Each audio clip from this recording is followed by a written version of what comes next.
أعوذ بالله من الشيطان الرجيم. سورة الكهف مكية. بسم الله الرحمن الرحيم.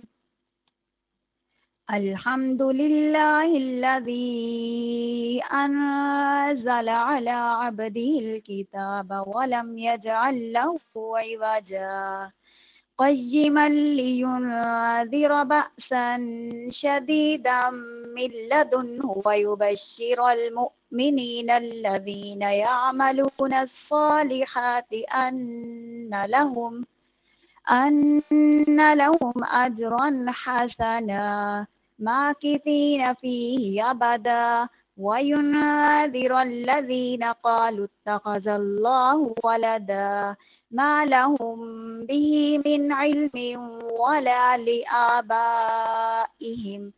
كبرت كلمة تخرج من أفواههم إن يقولون إلا كذبا فلعلك باخع نفسك على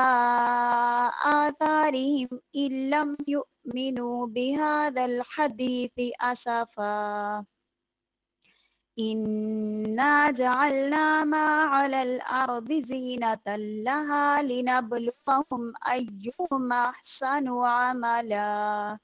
وإنا لجاعلون ما عليها صعيدا جرزا أم حسبت أن أصحاب الكهف والرقيم كانوا من آياتنا عجبا إذ أوى الفتية إلى الكهف فقالوا ربنا آتنا من لدنك رحمة وهيئ لنا من أمرنا رشدا